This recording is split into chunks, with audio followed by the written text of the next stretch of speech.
आज हामी चाहिँ अब ट्रान्जिस्टर क्यारेक्टरिस्टिक्स चाहिँ सिबी मोडमा गर्न आँटेको छौँ हो।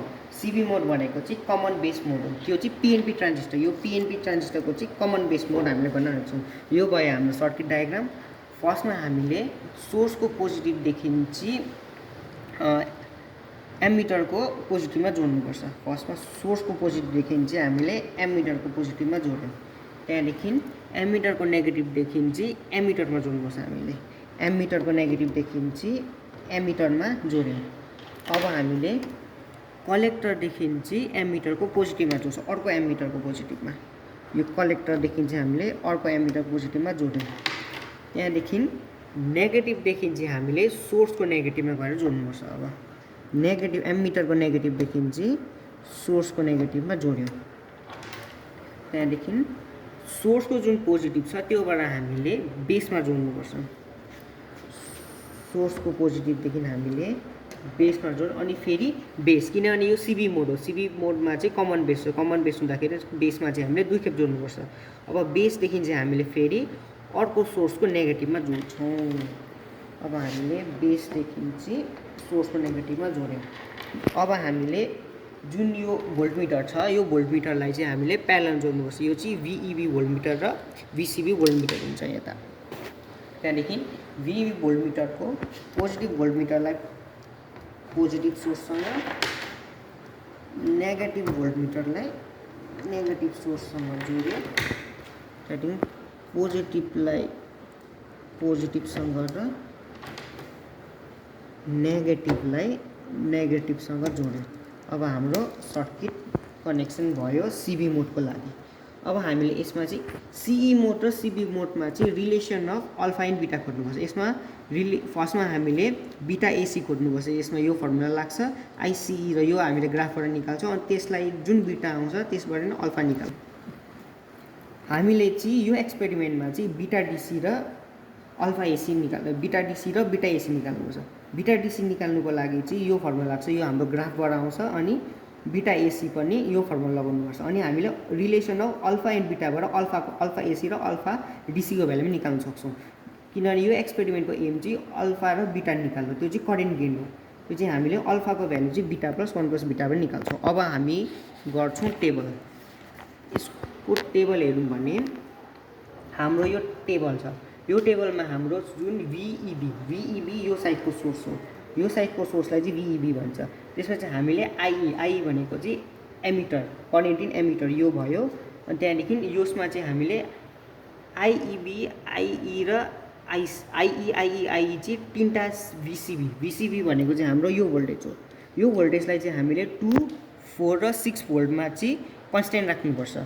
फर्स्टमा हामीले यो भोल्टेजलाई हामीले अगर 2 भोल्टमा यो भोल्टेजलाई हामीले 2 भोल्टमा राख्यौँ भने अब हामीले चाहिँ आइईको भ्यालु चाहिँ यता भिइबी बढाएर भिइबी बढाएर हामीले 2 भोल्टमा आइईको भ्यालु निकाल्नुपर्छ। हो यो फर्स्टमा यो 0 सबै कन्स्ट्यान्ट 0.5 को छेउदेखि चाहिँ यो बढ्नु थाल्छ। समथिङ यहाँतिर 0.5 छ, अब यो बढ्नु थाल्यो। अब यसरी नै यसको भ्यालु निकाल्यो। फर्स्टमा हामीले 2 भोल्टको यो कन्स्ट्यान्ट 2 भोल्टमा राख्दा यसको भ्यालु निकाल्नुपर्छ हामीले। यो यहाँ बढ्दै जान्छ, यसको भ्यालु निकाल्यो। त्यहाँदेखि अब फेरि यसलाई हामीले 4 भोल्टमा राख्नुपर्छ। अनि 4 भोल्टमा राख्दाखेरि चाहिँ हाम्रो भिइबीको भ्यालु कति हुन्छ यो चेक गरेँ। यहाँ भिको भ्यालु यहाँ यो पनि 0.5 देखि छेउदेखि बढ्न थाल्छ। यसरी 0.4 भयो, 0.5 यहाँतिर हुन्छ, यहाँतिर बढ्न थाल्छ। यसरी हामीले आईको भ्यालु भिइबी जसमा चाहिँ भिसिबी यो भयो त्यसको चाहिँ 4 भोल्ट हुँदाखेरि यसको हामीले भ्यालु निकाल्यौँ।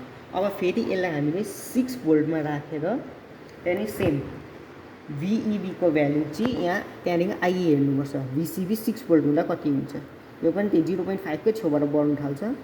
तर यसको ग्राफ हामीले हेऱ्यौँ भने एउटा पोइन्टबाट चाहिँ यसरी ग्राफ आउँछ।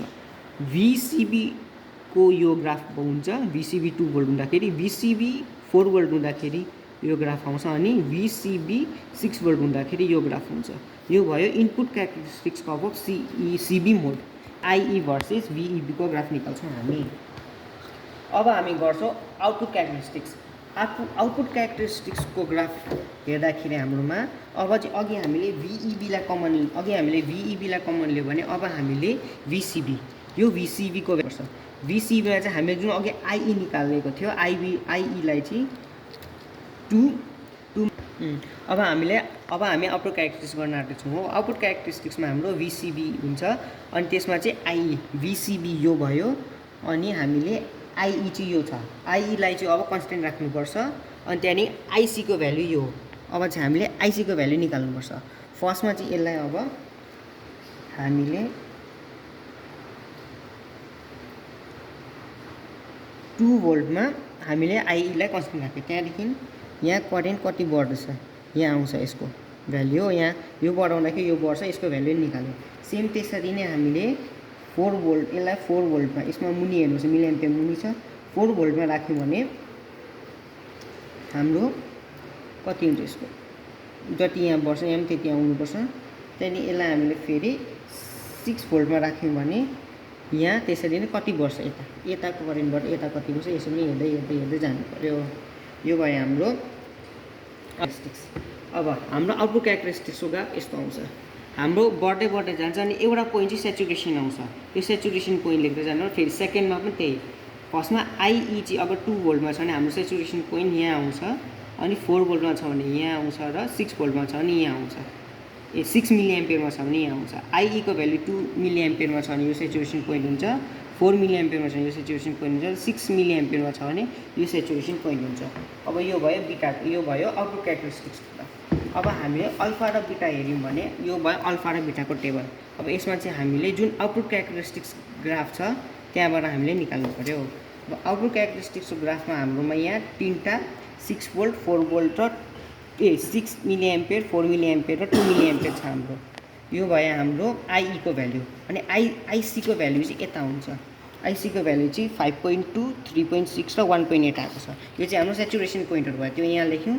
अब यसमा यो फर्मुला लगाएर हामीले अल्फा डिसी निकाल्छौँ। यो फर्मुला लगाएर बिटा अल्फा एसी निकाल्छौँ। अनि त्यसरी नै बिटा डिसीको चाहिँ रिलेसनबाट हामीले यति र यति हाम्रो करेन्ट गेन पाउँछौँ। यसरी नै हाम्रो सिबी मोडको क्यारेक्टरिस्टिक्स थियो।